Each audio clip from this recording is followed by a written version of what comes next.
Hello. Welcome to your tutorial on how to close read using DocHub.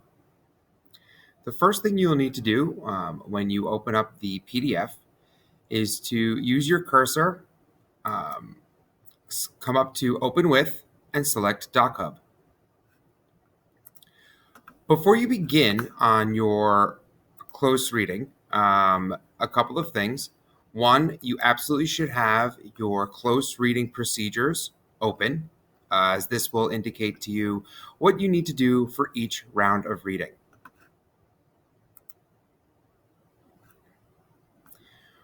What you will do next is select the page controls here in the top left corner. When you scroll down to the bottom, you need to add a page. Then select Append Blank Page. And this will ask you where. Make sure you insert the page after the last page. Then select Append. That actually should have been down here.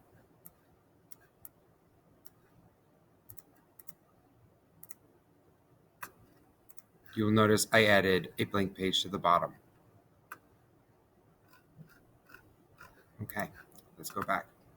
Now, no matter if it is your first round of reading or your second, or possibly even your last, the procedures are pretty much the same. When you come to a text that you would like to annotate, what you will do, depending on which round it is, for example, say you wanted to annotate, you're on your second round of reading, and you want to annotate an inference. Come over here to the close reading procedures.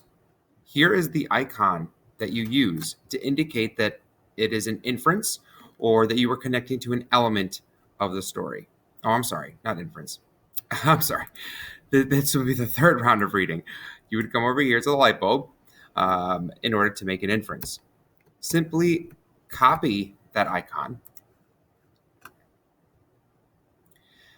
After you have found the text you want to select, or that you would like to annotate, select the Add Text tool,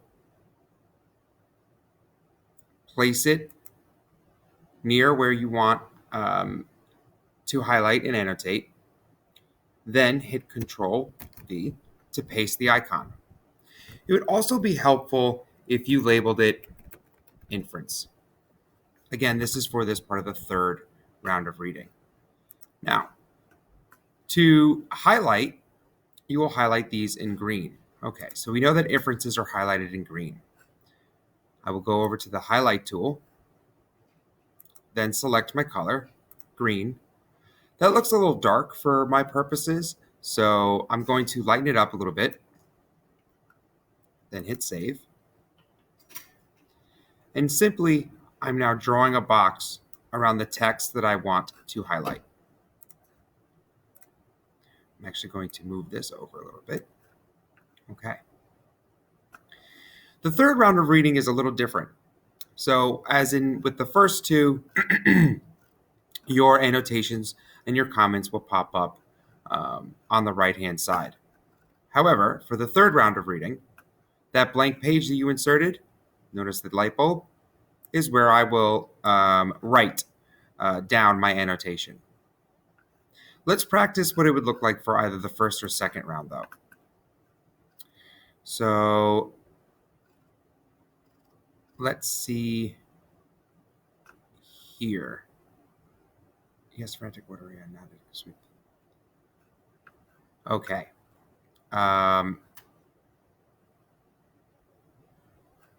In this part of the story,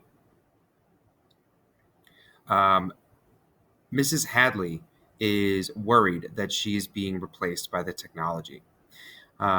This also helps build suspense. And since we are discussing different genres, and one of those elements is in fact suspense, I can go here, see, because second reading is for the genre elements. select the icon,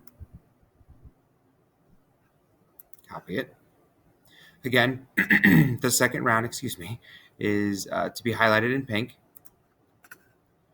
I will add text, paste the icon. Now go over to my highlighting tool. It's still green, so I have to make sure I change it to pink. Now there is no pink that's down here. I could either hit red and change it manually, or just use the scroll button, I guess, over here. Now that again is still a little dark, so I am going to lighten it up just so that I can make sure I can see the text underneath it. And I will highlight this section. And you know what? I almost forgot. Next to my icon, I need to make sure that I add what type of annotation is. So I'm going to write genre element. And I can take it and move it a little bit so that it's not in the way. I can even hit enter so that they're on top of each other.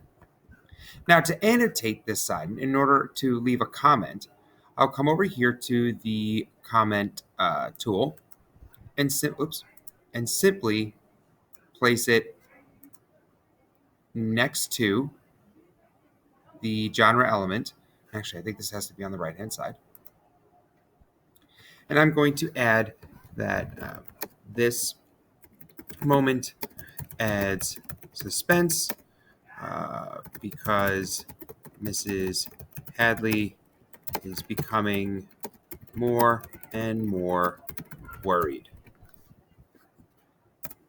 And then I simply click off of it, and you will notice that my comment is on the right. Now this cuts off the comment to save space. However, if I click on it, I can not only edit, but my entire comment reveals itself. And in case I decided to change my mind or I want to move it around, say this would be better off somewhere else, I simply just move the square, or I can delete it if I feel like I need to.